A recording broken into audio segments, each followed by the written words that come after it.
Hey everyone, and welcome to Already Cancelled. I'm Peter, that is Connor, and we are going to talk about Firefly, Season 1, Episode 1. It is called Serenity. You know, you didn't need to say season 1. Such a dick. Debatably, I shouldn't even be saying Episode 1, because technically this was not aired first. Technically, this was 11... Yeah, but screw Fox. So. Yeah, screw Fox. We are, of course, going to be viewing this in the correct order, unlike its air dates, because, again, screw Fox. Because we're not savages. Yes. So why we do Firefly and already cancelled? If this is the first thing you've ever seen from us, already cancelled, we review an episode of a TV show once per week of an old show that's already over or whatever. And we're going to do it with Firefly. Why are we doing it with Firefly? Outside of the fact that I just love Firefly. Because this was a goal on Patreon, patreon.com/MailFuzzTV. We had a goal, and because of that, we are doing an already cancelled on Firefly. So, and everyone, I may or may not reference the hit television show Buffy the Vampire Slayer a lot, and everyone knows my taste for the Whedon TV. So naturally, this was something that our audience wanted to see at some point. Yes. So yes, they did. Here we are. Going to talk about Firefly. What is Firefly? When was the last time you watched Firefly? I don't know, actually. It's been a while. It's been a while. I feel like, as with anything, the further away you get from it, the less the less often you rewatch it. Yeah. I mean, it's probably been a good 5 or 6 years for me. Yeah, that makes sense. Yeah, it's been a while. I watched it back more or less when it was airing. It wasn't exactly as it aired. It was kind of like right after. Did you ever watch it in the air order then, or did you only ever see it after in the proper? No, I think I only saw it in the proper order. I think, but it was. I think it was right after. I think when I watched it, I knew it was cancelled, but it was like right after. Like when Serenity the movie came out. Which obviously we're going to do at the end of this. I'd been wanting more for years at that point, and that only came out like 3 years later. So I mean, it was right after the show there when I watched it. So I was a big fan of Buffy and Angel, and this was Whedon's new show, and it started when Buffy and Angel were still on. It wasn't like Buffy and Angel had finished. This was just here's more. Yeah, this was him doing something. There was one season of TV where there was 3 Whedon shows on at the same time. Never to be seen again. The golden age. I never know, mate. We got one in the works. The Nevers is coming. Yeah, one, and he's a very busy man these days. Well, he is, but that's what it is. So Firefly, for those of you who don't know, since this is episode 1, I'll do a little bit of spoiler-free setup and just kind of a why you should watch Firefly kind of pitch more than anything else. That said, as much as each episode when we do these will be spoilers after this point, we will not spoil stuff from the future episodes. The idea being that you can watch along for the first time and just watch the next episode, watch us talk about it, and and then go on from there. So we won't spoil future episodes whenever we talk about one. So yeah, Firefly is kind of a mixture of science fiction, space opera, and a western. The idea is that you have kind of a Han Solo-esque sort of character with a crew in his ship, and they do jobs, they do smuggling, they do sort of heists. But you do also have kind of like a Star Wars element with the Alliance, which is kind of like the Empire, and you have the little guy versus Goliath, and all that kind of thing. But much like other Whedon properties, you have the kind of the ragtag, weirdly dysfunctional family that kind of forms out of the group of characters who, as the show progresses, they become more of a unit, and so and it has the trademark humor and ups and downs that most Whedon writing does. So that's Firefly kind of in a nutshell. And I don't think it's a spoiler to say that you also like Firefly. I mean, would I be doing this if obviously I mentioned not that long ago that I've watched it before. Would I have been willing to do this if I didn't like it? I could have blackmail material. Yeah, you did make me watch a new Bond movie. I did. I did. So yeah, I mean, as far as why you should watch it, it's Do you know, it's so many shows, especially from this era, right? Because this came out in 2002. It was a 2002-2003 season this aired. Especially at this era, it's a little bit different now. I feel like since we've shifted to cable and streaming and TV shows are 10, 13 episodes, things have changed a little bit. But back in this era, when you got your first 12, 13, you got the back 9, in this era, I feel like most shows didn't pick up until season 2.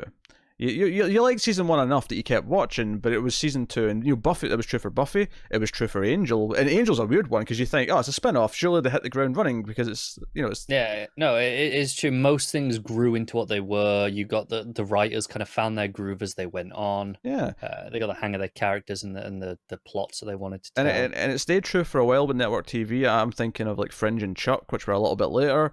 They had the same thing. Like the late 2000s. Yeah. So same thing for them. It was like season 1, okay, not bad, but it's, definitely a bit shaky and not something that you would sing praises of. But you hit season 2 and it got really better. Part of I think what makes Firefly such a tragic loss about its cancellation is that it felt like it already did that. It only had 14 episodes, and I feel like you already have this feeling of it's kind of reached this feeling already, and it's like, if it could do that in its first season, what would season 2 have been? What would season 3 have been? Yeah, if it had gotten better, as was the trend. Yeah.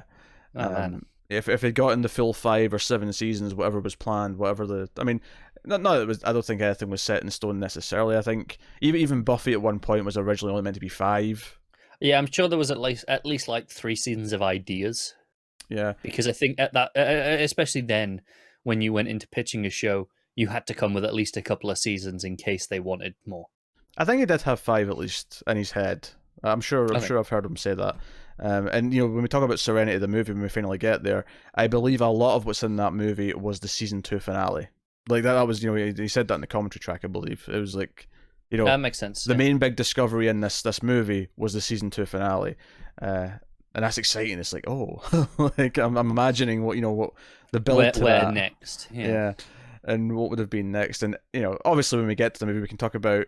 Would certain things that happened in the movie have happened at that point in the show would have been kept for later because it's a show, and because so on. So full spoilers for the first episode, then the first double episode of Serenity, which is really confusing to talk about now because obviously the movie's called Serenity, but we're talking about essentially the Firefly pilot, if you want to call it that. And it introduces the characters. The episode starts with the flashback to the war.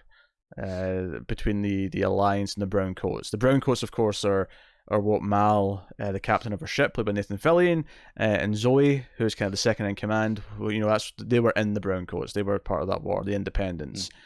And we have this scene with them. They're kind of rallying the troops. Things are looking bad, but they're waiting for backup. They're waiting for air support, and they're trying to convince everyone else in their troop, hey, keep up, hold your damn ground, because this, and it's got some of the Whedon comedy in there. At one point he's like, oh, we're too pretty to die, things like that, and some running around taking down ship. Definitely a little bit more subdued though here, given that it's it's full on wartime. Yeah, it's subdued in this scene, compared to the rest of the episode for sure. But there's although that said, it ends with one of my favorite laughs of the whole episode. When they get the news that like high command of their side is laying down arms and surrendering, there's this slow motion shot of Mal standing up and just looking at the battlefield, and the red shirt who's next to him does the same thing, and as Mal's staring out into the distance, the red shirt gets shot in slow motion beside him. But the music doesn't care about him. It doesn't, he just happens at the side of the screen. Doesn't even notice. And it's a really funny moment. But I think that this very neatly. I think this first episode is actually really genius in a lot of its little tricks. There's a lot of little tricks in this episode to tell you information, which any first episode needs to do. It does, and it has to do it in a way that doesn't just feel like an exposition dump. Yeah, and there's some really smart ways of doing it. I think one of my favorite ones later on is when. Are we in spoilers now? Yeah, we're in spoilers. We're full spoilers. Right. Is later on, we meet Simon, and then eventually Mal suspects him of being a mole, and he breaks out the crate with River in it. And Simon has to explain who River is, right? And this is essentially an exposition dump. Simon stands there and tells everyone who are sitting around the dining table the backstory of who River is and who he is. What is genius about this scene is that as he's telling them about River, where it intercuts with actual shots of River being checked out in the med bay, right? And what's so genius about it is, as he's saying the words, I'm really smart. I was top of my class. I was referred to as gifted, and I want to make it clear that River is smarter than me. She makes me look an idiot. And he's talking about how she's just that she is gifted at everything. Whatever she tried to do, she was perfect at it. As he's saying this, what we see visually with River herself is that she's making faces as if she's a baby, as if she's, something's wrong, as if she's not getting attention span. And what's really smart about it is, while we're getting an exposition dump, the visuals are actually telling us alternative information, and it makes the exposition more interesting because it's contradicting it and saying things have changed. And it's a really smart little trick, and I thought that's actually really I was because this time I'm watching it, and not only am I enjoying it again, I'm like, okay, I'm going to talk about this critically. I want to kind of analyze it, and what are the methods being used, and why does this work so well as the first episode? And that because there's 9 main characters. There's a sort of big ensemble. There is quite a lot, especially to dump in one episode rather than spread out over. These days this would be 2 or 3 episodes. This would be spread out over these introductions. I think, first and foremost, it had to be a double. Like, there's no way. Oh, obviously, but no way. Even now, you'd get the double. Would probably get the core crew that we start off with, and then we'd add, Shepard, and Simon and River over 2 or 3 more after this. Yeah, no, I agree. They'd probably come in a second episode. But I think it's a good example of strong writing, though, that Whedon was able to do this. Like, he could just introduce everyone. And obviously some are more important than others. Mal's our lead for sure. And then Simon and River are kind of the most important characters for what the plot's going to be overall. And then everyone else is not as important. But I think by the end of the episode, you get a good feeling of who everyone is. You get a good feeling of their personality. There's enough interaction between them and other members of the crew that you understand at least some of the relationships. Like, between Mal and Anara, between, say, Jane and Mal, or Jane and anyone really. Like, you get all these different pairings of like how they treat each other, and you kind of understand it.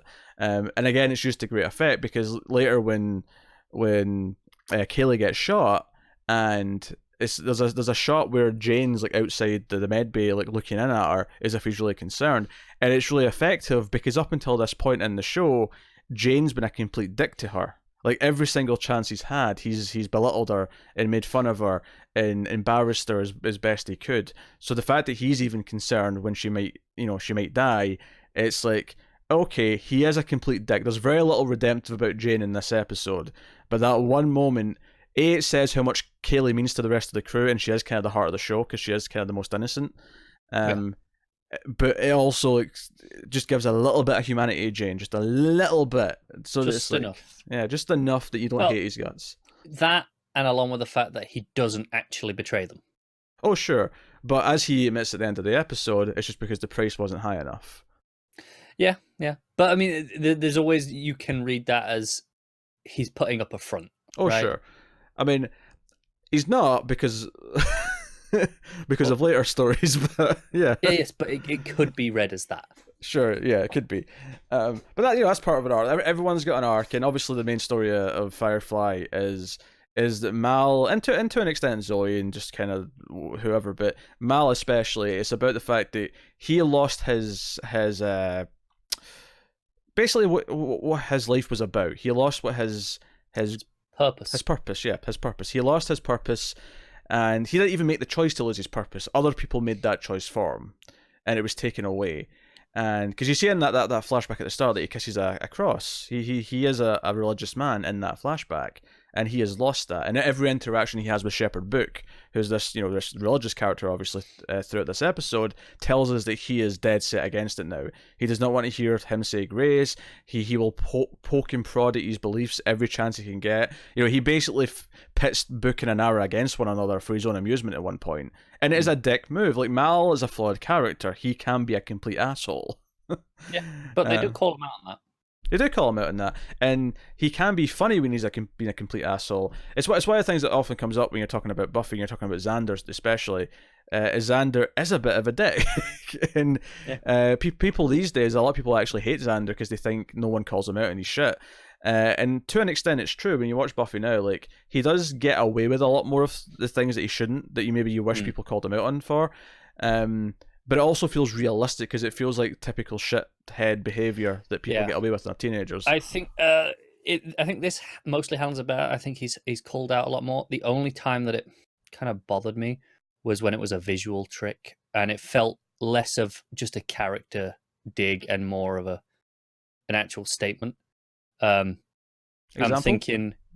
There's a early on, just before we're introduced to Nara, it says, "Oh, someone has to earn an honest living," and then it does like an ironic cut to her, having sex, and it's like this. It's kind of demeaning.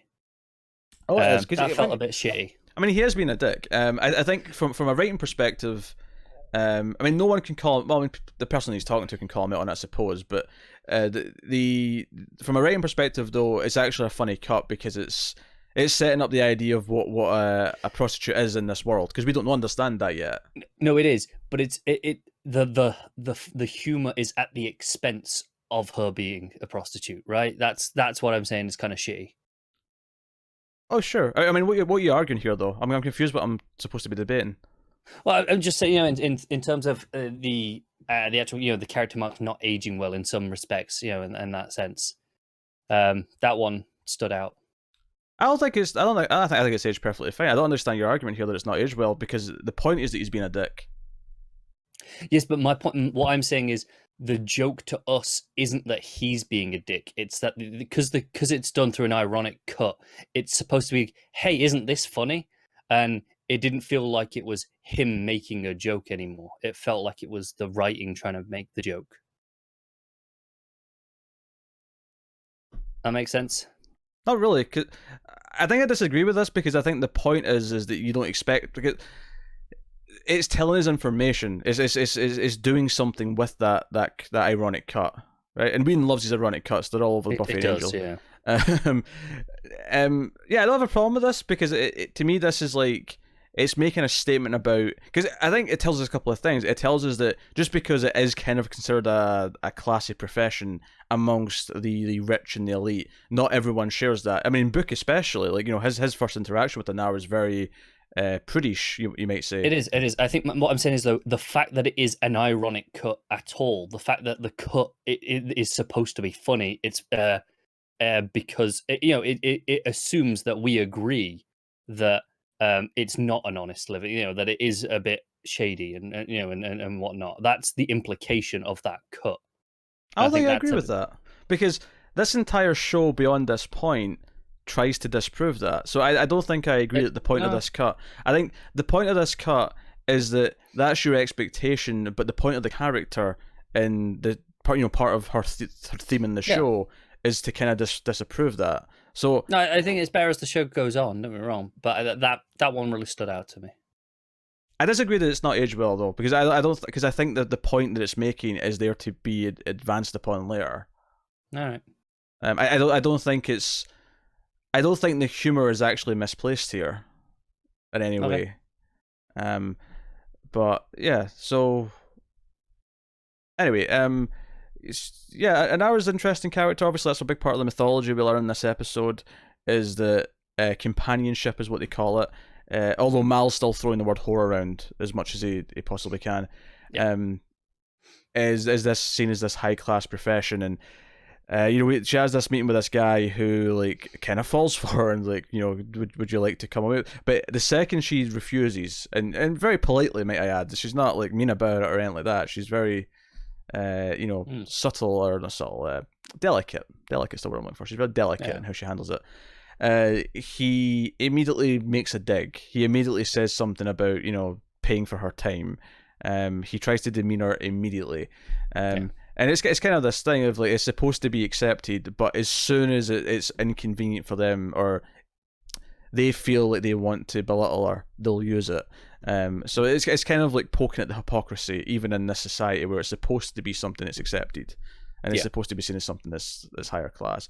And the conflict with her and Book is interesting. It's this idea that as far as maybe the attitude in this is advanced, we still have Book. We still have religious characters. And it's not like Book's a bad person. In fact, Book in this episode is basically a glowing ray of sunshine as far as characters go. He's very likable. He's decent. He's the one person who, from a morality standpoint, is trying to protect the bad guy throughout the episode. And he kind of pays for it, because the bad guy ends up being, a proper bad guy. Because the Alliance mole, who is played by, let me just get his name, Carlos Jacot, who was in both Buffy and Angel as different characters. So he's one of the few triple headers. All right. For the 3 Whedon shows. So he used to be in the Nevers as someone, just so we can call it a 4. Call it a 4-peat. Sure. Should have been in Dollhouse. They missed the I mark. assume we missed out on that one. I think I don't remember him being in Dollhouse, but I haven't seen that one as much as the other 3, so yeah. Maybe I'm just forgetting him. But like, cause he's like, he feels kind of slimy, but like he doesn't really do anything too bad. He's just kind of doing his job up until a point. Although he does obviously shoot Kaylee when he panics, but he does kind of panic, so you kind of like, maybe he's not necessarily evil, he's just jumpy, he's just not good at this. He is caught off guard a bit. Yeah. Someone comes in and he thinks that, oh, is someone coming in with a gun? He just reacts. But it's when Book tries to sneak him out because he believes that the crew might hurt him because they just don't want to deal with him. More specifically, Jane, who, and Jane's a very funny character. He's all excited to torture him. Mal's like, I told Jane to, get the information out of you. Jane just pulls out this big ass knife and says he wasn't specific as to how. And he's so excited. He's a kid in a candy shop. When the guy cracks immediately, it's like, damn it, I wanted to get me an ear. He's so disappointed. But Book tries to sneak him out, and the guy immediately hits him over the head. And even that's not so bad. It's like he just hits him over the head, and you think there's your chance to escape. He turns around and hits Book in the head 3 more times while he's down. Yeah. Out of anger, and that's the point where you're like, this guy is awful. I am okay with him dying.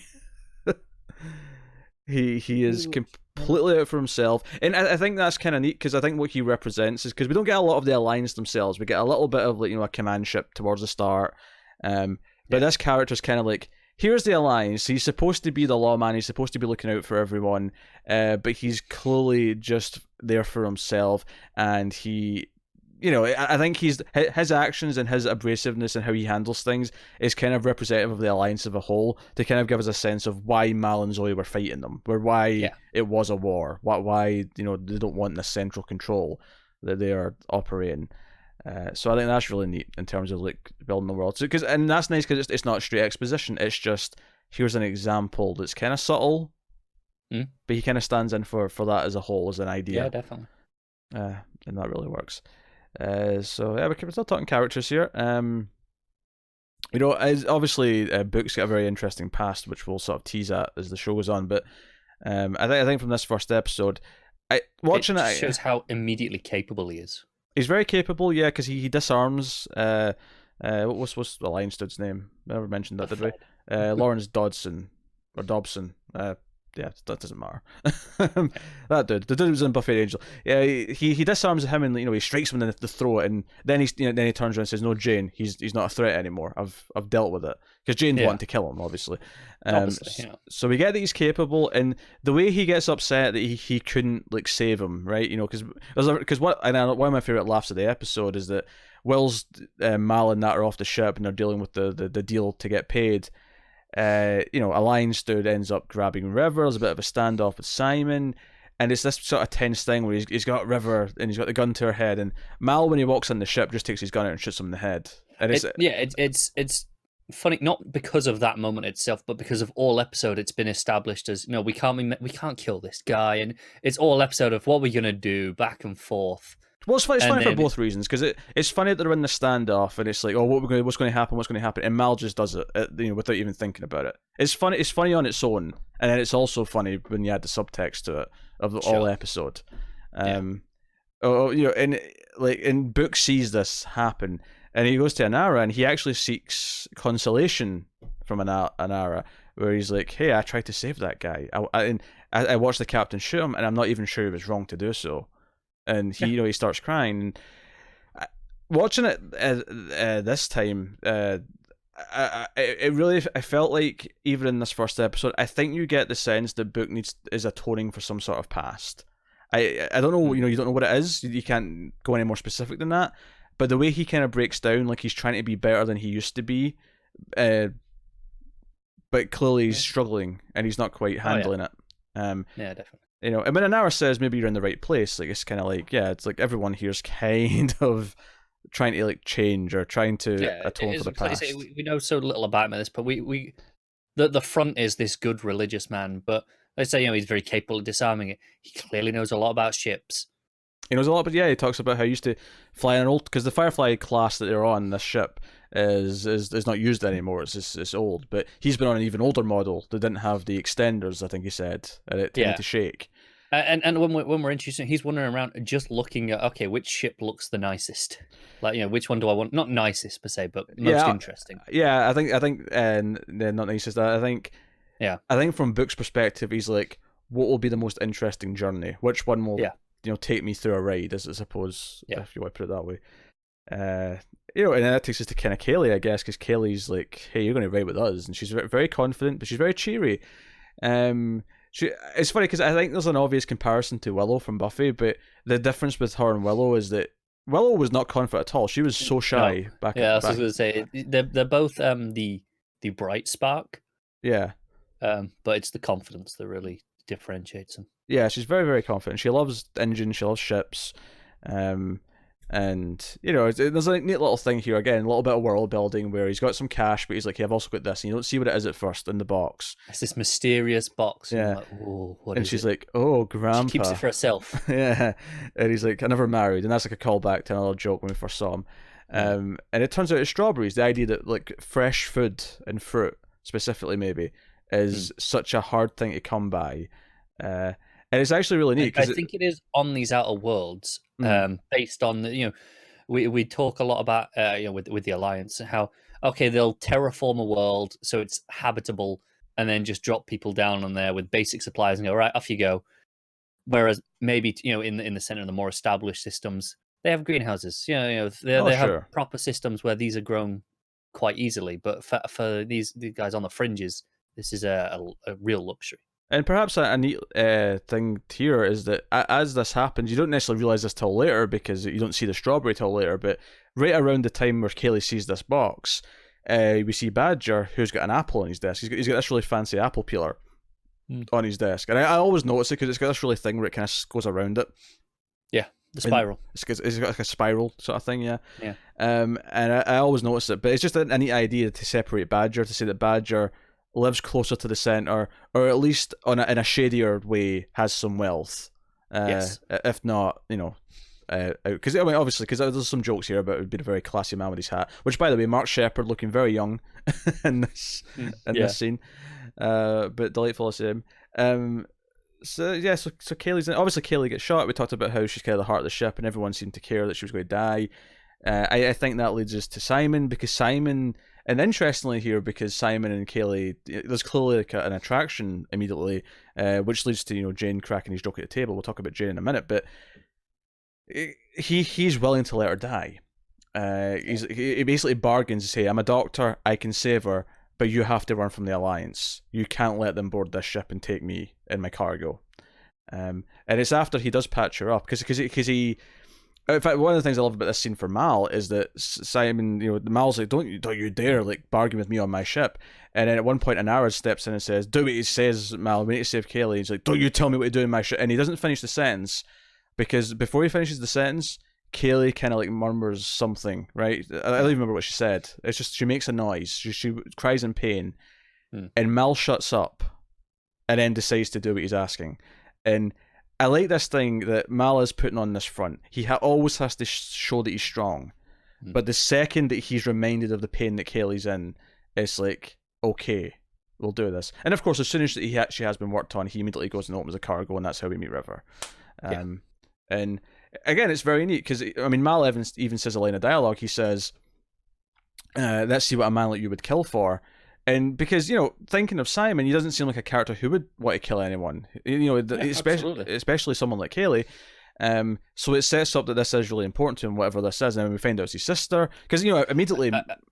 Before you find out it's his sister, it's just, hang on, he's trafficking some woman. Yeah. That's what Mal cracks some jokes about that, yeah. I understand why he leapt to it, though. Like, on instinct, it's like, well, this seems a bit shady. Yeah. Do you know what I like about the scene though? I like that he cracks his jokes, and then as soon as like River like screams and like she needs comfort, and Simon goes in and says, "No, it's okay, River. It's okay. We're safe. We're safe." I think his body language, and because he's not trying to convince anyone in the room, he's just trying to comfort his sister. His body language immediately tells everyone in the room that what Mal was just joking about is not the truth. This is something else. Yeah, exactly. It was clearly, even if there was some sort of relationship going on that wasn't, it being a sister, it was clearly like some sort of consensual escape. Yeah. This was not. It was a rescue of sorts. So that's immediately obvious. Now, even before you understand what the relationship is. Yeah, and that leads to the previous scene that we were talking about with the exposition that was neatly delivered. Which is about as much as we get from River this episode.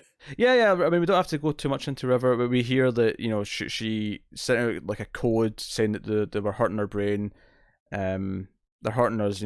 Come get me, please, or whatever. And Simon found out they were doing experiments and stuff. And obviously, we know a lot more about this from future episodes in the movie, but it's an intriguing enough thing. It's going to be a big part of the show going forward, but it's not necessarily something you have time to deal with in this episode. This episode's about getting everyone to stay in the ship, who's a main character, and just kind of establishing who the characters are. And this episode is largely about they start off the episode stealing this cargo, which looks like gold bars at first, or if not gold, then some sort of metal bar that's a currency.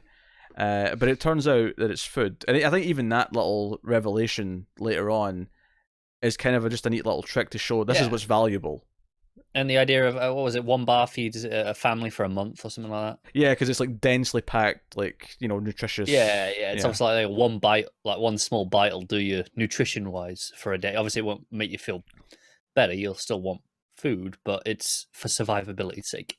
Yeah. And, we hear when they're having dinner, because Book has brought some, vegetables from the garden that he's, from his, where was it he said he was? Oh, it's not just a church, it was a specific thing, but... It was, but he brought this food, and he's like, hey, it's not the same once it's been frozen, let's just have a nice big meal, and everyone kind of feasts. But you get this idea that for people in the outer world, it's like, they don't get to have fresh food. They get to have this densely packed stuff that, while good for them, it is not satisfying to eat. It's just, it works. It's just... Yeah, it keeps you alive. It's functional, and, no more. And this dinner scene, tells us a lot about Jane and how he interacts with people, and the fact that Mal, as soon as he cracks the gynecologist joke about Kaylee and Simon, which is uncomfortable. You feel really uncomfortable watching this scene. He's like, no, you'll stop talking right now. And when Jane tries to fight back, he's like, just leave this table, go right now. And it is very awkward, and you get the sense of who Jane is and what their relationship is, and it works. Jane's a really interesting character, and obviously there's a lot of Mal in this, but I've kind of like dipped in and out of Mal as we talk about other characters, because he has so much stuff with everyone else. He is the central focus that links everyone in most ways. So the fact that we keep talking about him is to be expected. Yeah, he and like I say, like the show's about him having lost his purpose, and what does he do now? How do you do you find a new purpose? I think that's the story of the whole show, and the movie included, is Mal finding his purpose again. Yeah. But right now he doesn't have that. Right now he is just, what is it? And it's the end of the episode. There's the joke where he says, "I've had a good day," and Simon says, you had the Alliance on your tail. We ran away from Reavers, and we'll talk about Reavers. So we're not ignoring Reavers. And half of your crew, including yourself, have been shot or wounded. And he's like, yeah, but we're still flying. And to him, that's a good day. And again, it's this barely surviving kind of mentality. They came out with profit. True. Admittedly, they need fuel and repairs. So it's basically spoken for. But yeah. Yeah, but that is enough to be spoken for. It's better than where they started the day. Sure. So no, like it really sets him as a character, and there's even right before that, when Mal says it may have become apparent that we need a medic on board, so maybe you and your sister would be better with us because we're always on the move. Because up until this point, there's several points in this episode where Mal's threatening to, like, if Kaylee dies, I'm throwing you out the airlock. Yeah, I'll just space you. Yeah, and if she lives, then we're just dumping you at the planet, and we're just leaving you there. And an hour is like, you say, hey, they won't survive on that planet. You're better than this, Mal. Yeah. And Mal actually punches Simon twice. He punches him once when he thinks he's the Alliance mole, right before the cargo thing and the gunshot. And then the second time he punches him is when Simon fighting with Mal about what they're going to do says that, hey, I'm surprised you don't work for the Alliance. You fit the bill. And Mal turns around and punches him. Again, kind of clearly showing his character and how he feels How about... offended he is by that. Yeah. So... But not without a sense of humor, because I think, you said your favourite laugh of the episode was the one at the start. Is this that man psychotic? Is it that one? Yeah. That cracks me up every time. Oh, go on, explain it. Explain the man is psychotic joke. So, he's obviously just learned that Kaylee's all right, or at least going to live. And we've not. We get this really suggestive shot where her hand falls down as if maybe she did die. Yeah. But he goes up to Simon and he's like, oh, she's dead. I'm going to kill you. And Simon runs off to check for himself. And she's just there having a chat with, I think it was Inara, and he's just like, what the hell? That man's psychotic. And then it just cuts to Mal telling the bridge crew. Yeah. And they're all just, in hysterics. Yeah, and Wash even says you are psychotic, which kind of just completes the joke.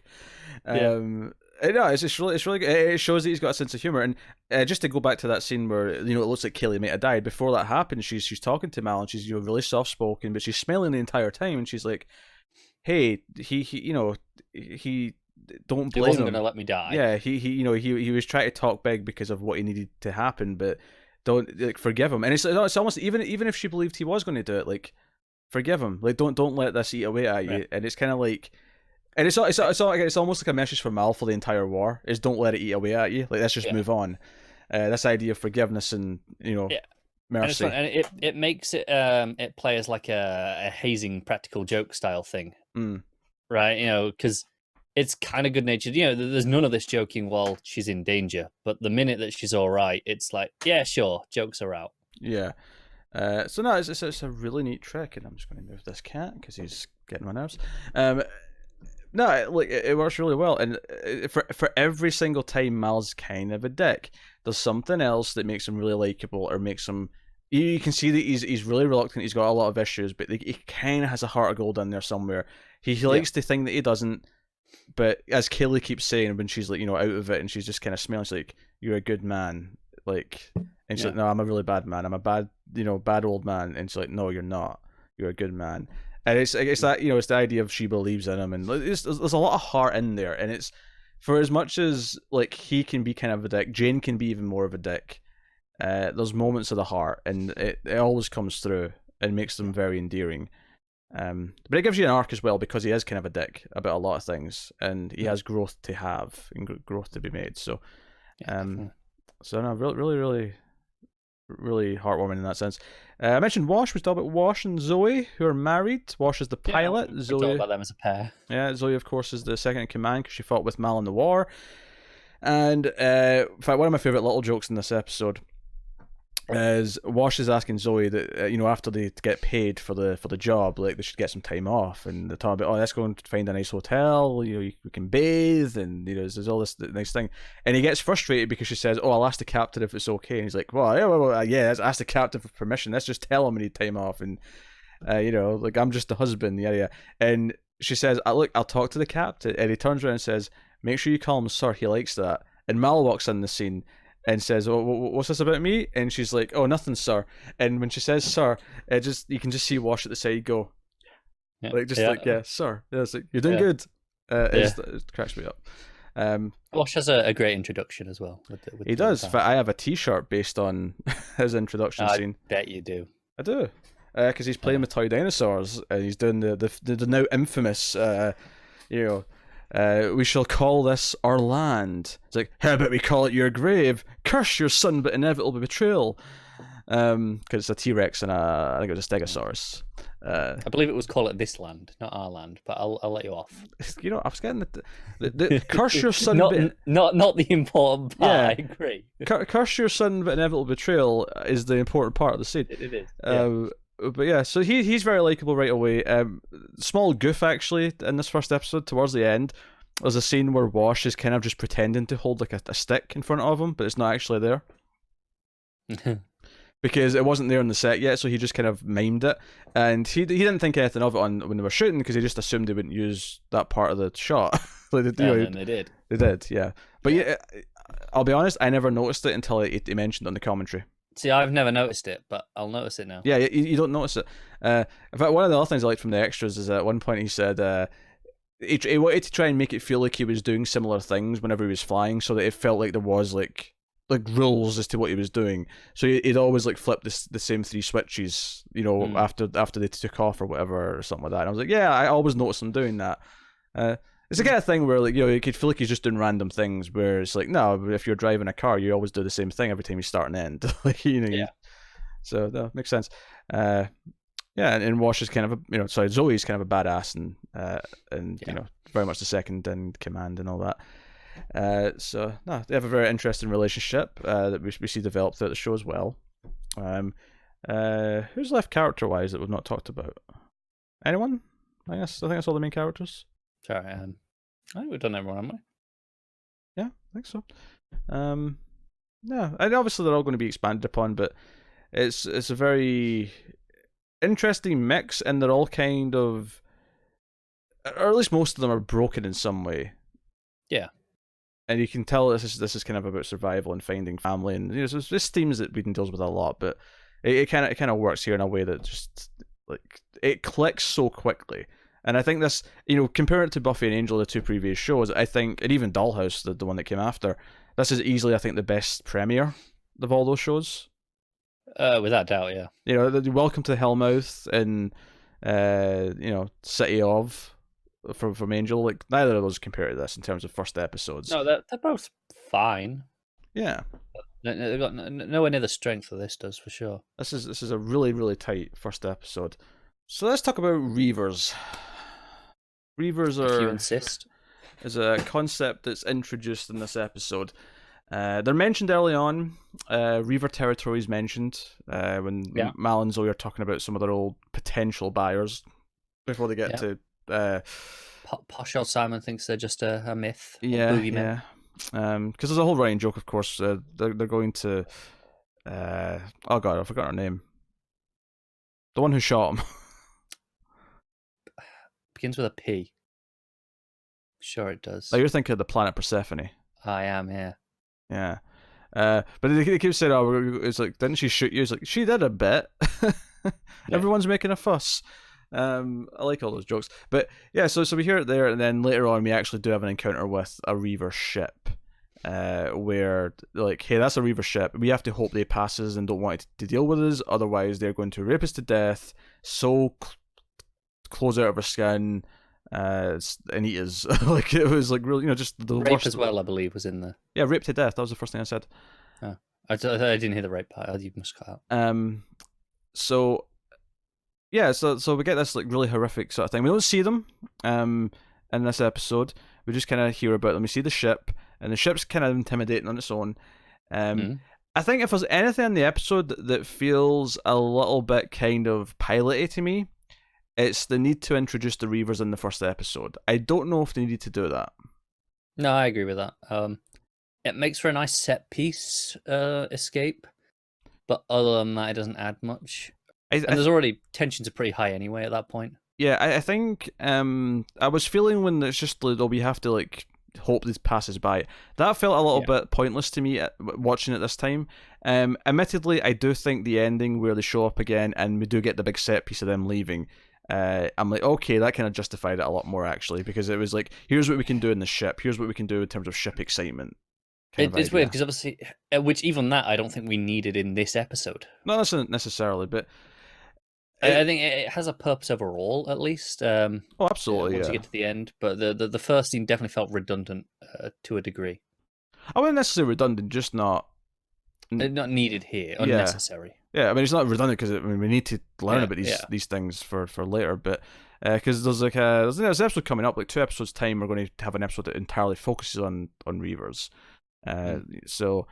But none of the scenes themselves are bad. Like they're all good scenes. So it's not a big deal. It's just as I was watching, I was thinking, maybe we didn't need that in the first episode. Everything else is like so good. I don't know if we needed this to sort of like add more tension to things. Yeah. But the big escape at the end is really fun because you have they do the spin and then the blast off, so that the wave like hits the Reaver ship back as they're going out the atmosphere. And the effects are actually pretty decent. I mean, one of the things watching it now in HD is that the effects were still in standard def. They never redid the effects for HD. Feels noticeable, doesn't it? It is definitely blurrier. I think that aside, though, they look pretty good, if that makes sense. The actual quality of the effect, sure, yeah. Yeah, like I'm thinking like when when we do get the big blast off moment and the Reaver ship's knocked over, or even when the Reaver ship's like it flips to come into the atmosphere, like all that stuff looked pretty good for TV. I thought. Yeah, for like more than 15 years ago. Yeah. It looked pretty damn good. Yeah, I don't know. I thought it looked. I thought it still looked perfectly serviceable and not in a cringy way where I was like, like. Oh yeah, I see worse stuff on TV even now still. Yeah. So yeah, it's good. The threat of the Reavers is interesting. It's obviously a big thing we're going to deal with in the overall story. It's setting up this boogeyman, this thing that, and I think I kind of like it from a sort of triangle of conflict kind of way, where you have like our main crew, you have the Alliance, who are kind of the main bad guys in the sense that they're the antagonist, but then you also have this sort of third wild card, this just this evil side where there's no reason. There's like like I don't know what the Alliance are in this. Maybe the Alliance are like Ra's al Ghul, but I'm thinking, the Reavers are your Joker, right? They're just the complete insane side of things. Yeah. And the idea that you've got, and it's interesting because you've got this third party. Because I think immediately my thought is, well, how do the Alliance deal with Reavers? Because they are this just insane, concept. Because there's a line actually in this episode where they say, hey, they're expanding their territory every year. Like, we think of them as being on the fringes of known space, but they're kind of coming in further and further. Right. But alternatively, we know the Alliance has a lot more firepower, so maybe they're a bit more capable with dealing with them. Maybe. To a degree. Yeah. We don't get a sense of that, at least not yet. So more so, I think, capable of dealing with them if they have to. Right, but they're quite happy to just let the fringe fend for itself at the same time. Yeah, and maybe there's something to read into that there, that they're not even trying to help. Like, they know this is going on, and they're just if this one Reaver ship came up against an Alliance ship compared to against this Firefly ship, I think it would be a very different story, right? They wouldn't feel the need to just run away. They'll probably be able to take them. Yeah, if it's an Alliance warship, yeah, I'm sure they're going to be able to defend themselves. But that's the point. The Alliance aren't sending their warships to the fringe to stop this, territory growth that the Reavers have. They're quite happy to just let them take it. Yeah, I mean, obviously, there's a lot of this is about class structures. The rich people are in the middle, the poor people are on the fringes, and they're going to help them. Yeah, no, there's a lot of things at play here in the sense of that, and a lot of it's classic sci-fi stuff, like. But it works really well, and I think you get such a good sense of a lot of this even after just this one episode, and it sets up the characters so well, especially Mal, because I think what it does is it gives you a character in Mal who is very flawed. You understand to an extent why he's so angry. I think when he's so mean to Inara, you get this sense that. Is this because he does have feelings for her and he doesn't like what she does? And there is a moment, later on when the Reavers might get them again, where he says, "Hey, if this happens, make sure you can evacuate, the civilians on your shuttle." And he touches her shoulder, and there's this kind of moment. It's enough to confirm that if you were thinking that, yeah, there's probably some truth to it. And it's not, it doesn't justify his dickhead behavior with her, but it makes you understand why he feels that way and why he's lashing out in the way that he is. So it gives you this flawed character, but it also gives you a character who does kind of have that heart of gold, who does ultimately give in, and does offer Simon and River a place, and does have this moral code. If I ever shoot you, you will be facing me, you will be awake, and you will be armed. And that's not to say that he ever breaks that. That breaks that rule specifically, but the sentiment that he's saying is true for him, and it makes sense. So yeah, definitely. Yeah, I think it's an exceptionally strong pilot for it's entertaining on its own. Some of the action is genuinely exciting. It sets up a lot of mythology, and it somehow introduces 9 characters, and even if you don't necessarily understand all their backstories right away, like you get a sense of who they all are, and I think most of them are pretty likable. So that's definitely. That's really impressive.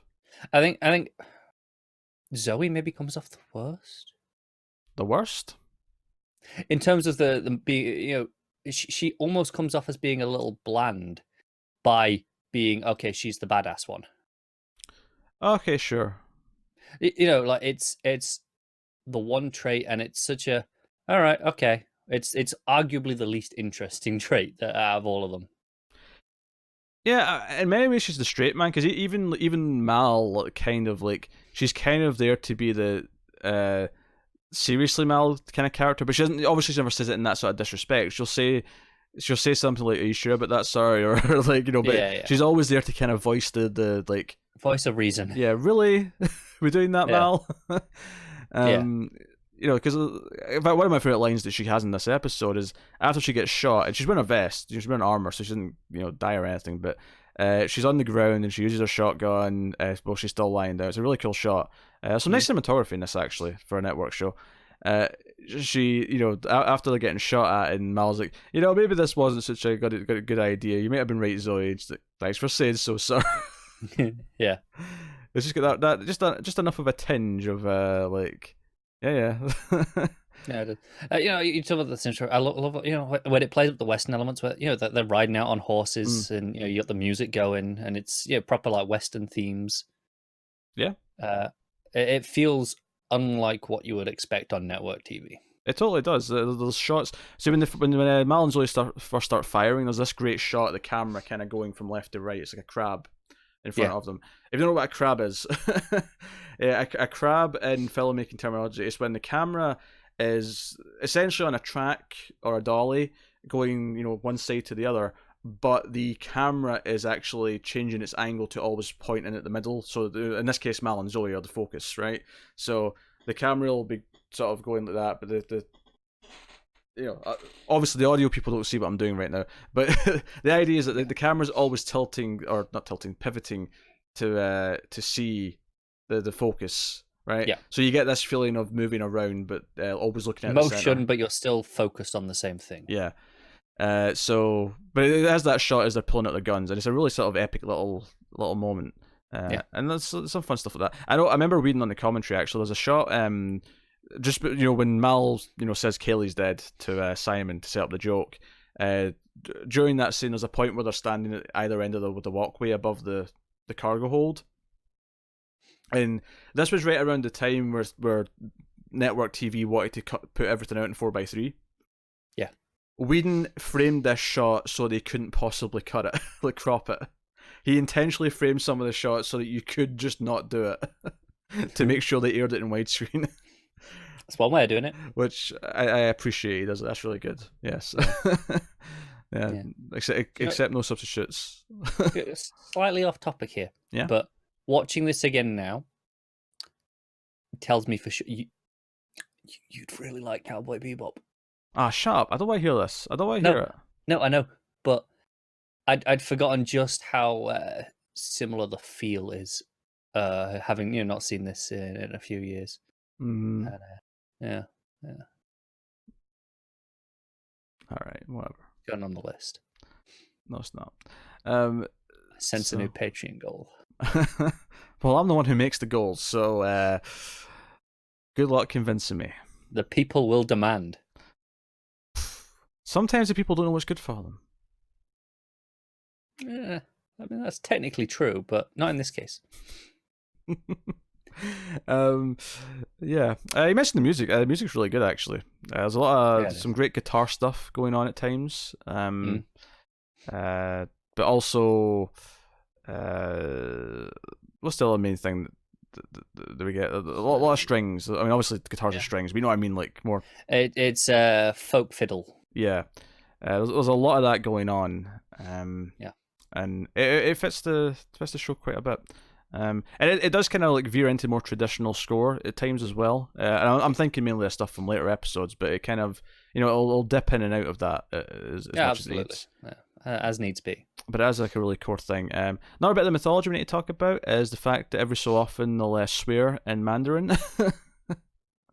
Yeah, not just swear either. They'll just the odd phrase or response will just. Oh yeah. The reason why I say swearing though is because apparently apparently you can look up someone who's translated like everything they say in the other language, and some of it's like really stupid, which is kind of like intentional in joke. It's like like I don't know, like I'm just making this up, but like some of it's as silly as like you wear shit on the top of your shirt or something. Like like I just, think in this episode, I think one of them in this episode, I think I recall, is it just translates like your mother.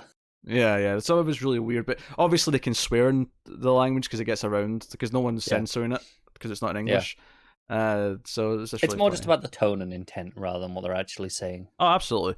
But the thing it tells us from a mythology point of view, though, it's the idea that the US and China are the two superpowers that kind of survived into the future, and everyone can kind of speak a bit of Mandarin or Cantonese or whatever. So.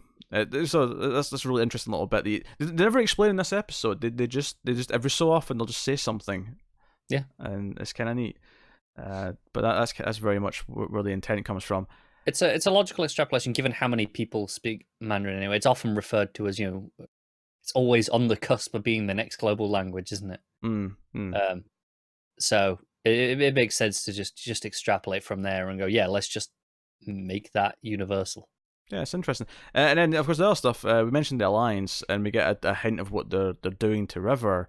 Is that the Alliance as a whole? Is that something the Alliance, this evil throughout, and this is something that everyone at the top wants? Is this some sort of rogue entity within the Alliance? What is the makeup here? It's something obviously we're going to look into as we go. I think through the show, but the assumption at this point, at least, is that it's pretty widespread, given that you have what feels like a relatively low level federal agent coming in and being like, oh, we need that girl back, and he knows it's a girl. It's not like he's on a random mission. Yeah, I think the big thing is that when you first see like the ship, right, it's kind of your what are the ships in Star Wars, the big triangle ones? Star Destroyers. Thank you. It feels like one of the scenes in those almost where they're talking about, oh, there's a ship over here, oh, that's illegal salvage. That's send out the combat ships. In that scene at the start, like, they don't feel that bad. They feel like they're just like patrolmen doing their job. There's nothing evil or menacing about them. I think it is the mole, right? The Alliance officer who sneaks out of the Firefly ship, and I think it's him and the way he acts. That again, I go back to saying that he kind of represents the Alliance, where they seem okay on face value at first, but the intentions become a bit more insidious. Yeah, definitely. And I think even though he doesn't necessarily, I mean, in context of the show, he doesn't necessarily represent the whole Alliance. I think thematically for us as the audience, though, we start to think of him that way. We start to think of them as being like him, and that's kind of the neat element to it.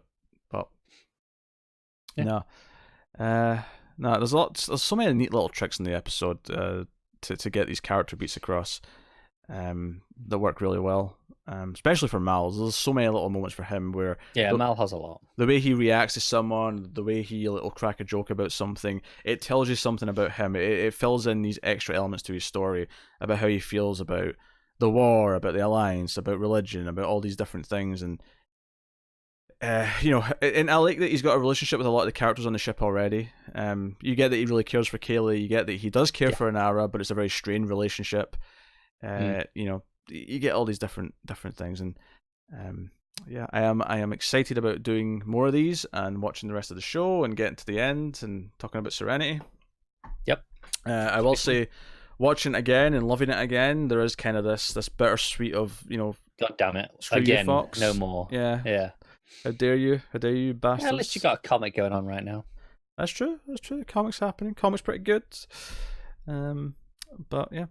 So I guess that's more or less the first episode. I'm trying to think if there was anything we didn't really cover, but I think we talked about everything. I think we covered it quite a bit. Yeah. Everything that felt needed talked about. But yeah, so that is the first episode of Firefly. That is Serenity, parts 1 and 2.